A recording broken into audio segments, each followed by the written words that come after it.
Hi, everybody. I'm Diana Mins Chen. Welcome to our channel, our YouTube channel. And I say our because I work with a group of spirit guides, and they have input into this information as well as I do. So today I want to talk to you about the four elements that I've put together so far. It's kind of a work in progress. What the four elements are of surrender when we go to be a channel, a medium, when we go to connect to the spirit world. So the first one, and this is what we teach in the ongoing channeling classes at the Open Heart Channeling School.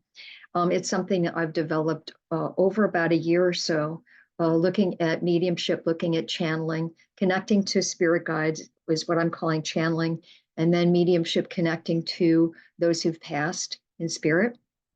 So the first element of surrender that we all have to work with in connecting the spirit world is to become more and more comfortable with not knowing.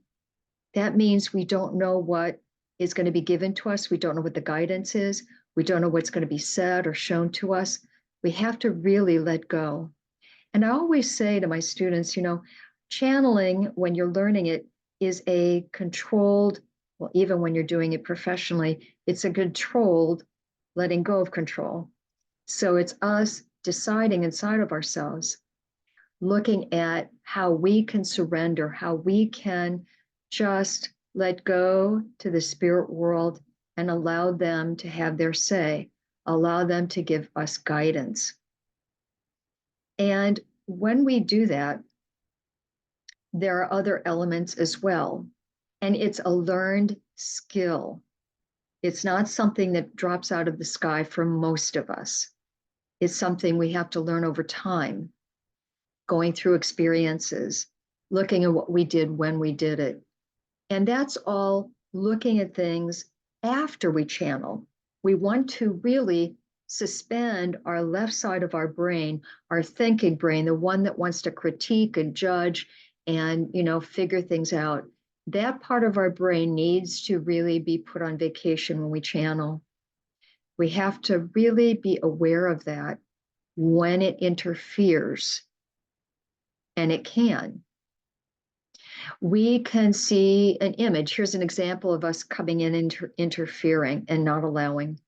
Maybe we get an image of a boat as we're channeling a spirit guide, let's say. And when we get the image of the boat, our left part of our brain starts going, well, what is that about? What does that connect to? What does that mean? And we start going down that path, and then we lose our connection to our source of guidance, to our guide. So in that instance, it's very important to catch what we're doing and then to shift. Let go of the image, let go of needing to know. Here's the being more and more comfortable with not knowing, letting go of the need to know what that boat is about, and just allow your guide to go on with their conversation or what they're giving you or what they're giving a client.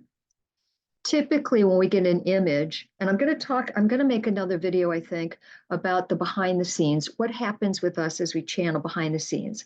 And this is one of the things I'm probably going to talk about maybe at more length. But when we get an image, it usually supports the message that's coming through. So with that example, we receive a boat clairvoyantly in our mind, in our mind's eye. Maybe the message is about that the person needs to kind of go with the flow as a boat would, right? Kind of moving along with the water and letting go of what they think they should be doing and really flowing with what's in front of them. So that could be simply another example of how this could be translated from our guide. Now, our left side of our brain might go, oh, now if we don't let the message come through, our left side of our brain might go and into making up things. And that's what we're going to stay away from. We don't want to make it up. We want to step aside and allow whatever guidance is coming through to come through more clearly. When we were writing our first book about channeling the heart and the art, my guide said to me, when we say the grass is green, we want you to receive it and write it down or notate, speak it, the grass is green, instead of the sky is blue. I say this all the time to the students of the Open Heart Channeling School. It's about letting our guide talk to us, show us, help us to know, give us a physical sensation through any of our clairs. That's how we interface with the spirit world. Now, that brings up the second element of surrender. First element, becoming more and more comfortable with not knowing. Second element, trusting that our source of guidance knows more than we do. What's a source of guidance? Source of guidance is our soul. It could be a spirit guide. It could be a spirit being. So in mediumship, it's the loved one in spirit. So, it's the spirit that comes to us, the spirit being that comes to us. And particularly when we channel higher level beings, spirit guides, really trusting that they know more than we do. Because they do. Do they know everything? No. But my guides have said that if they don't know something, they will go to another spirit being that knows the answer or knows about a particular topic, and will get the information for that. So when you go to channel your spirit guide, it's about letting go. It's about trusting your guide knows more than you do. Again, that takes time. It's not something that's a snap of the fingers, and it takes personal process work. How comfortable are you with letting go in your everyday life? How comfortable are you in giving up control? See, that's the inner work that we have to do as channels. And there's a lot of inner work as we grow as a channel and become clearer as a channel. Becoming clear as a channel means we're out of the way. We're not interfering. And that brings up the third element of surrender. So we have becoming more and more comfortable with not knowing, trusting your source of guidance knows more than you do. Third one, not interfering with the flow that's coming into our top chakras from our source of guidance. Now, this is all what I have experienced, everybody, okay? People may disagree with me, but it's what I've experienced when I channel. When I connect to my soul or one of my spirit guides, all the energy comes into my 6th and 7th chakras. And that's where all the clairs are activated, including clairsentience and clairaudience. So that's where I experience all the clairs. So when that flow comes in, I liken it to a waterfall. It's coming in, streaming into us. Now, if our left brain gets activated, what happens? We stick our hand in the waterfall. We try to dam up the water in the waterfall, okay? And that's what you want to keep from doing.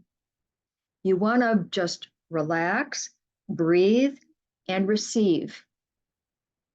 We have to practice receiving from the spirit world, which is sometimes hard for us, especially if we're proactive in, our earthly life, if we're doers, if we're, achievers. In channeling, we have to step away from that and really just let the flow come to us without our mind trying to interfere, without trying to make sense of that boat, okay, that I was talking about earlier. Now, the fourth element, okay, so already we have becoming more and more comfortable with not knowing, trusting your source of guidance knows more than you do, not interfering with the incoming flow from your source of guidance. The fourth element, being open, allow, and vulnerable. Now, it may seem like I talked about that before, but this is a little different. What we do in the steps to channel in our school is we lead people in opening systematically, relaxing, and getting centered. So what they do is they relax the muscles of their body, which helps the energy system to relax, the chakras to open, and your energy system to be moving better. Psychologically, there's a relaxation, letting go, becoming more vulnerable. When we channel, we can't be tight and rigid and held. It doesn't work. Guides can't connect to us in that way. We have to be relaxed and open and receptive. Now, think about it. If you are relating to someone in your life with an open heart and an openness to their ideas and who they are, you're going to have a much closer, relaxing, yeah, that's a good word, relaxing relationship with them, yeah? There's more back and forth and a natural interaction. So when we spend time opening, relaxing to receive, that's what's going to help our energy field merging with a spirit guide's energy field, which is what happens when we channel. All right, everybody. So I hope that made sense to you. Again, I'm going to go through the 4. This is going to be really, hopefully clear, the 4 elements. At least you'll have them in your mind because I've repeated them over and over.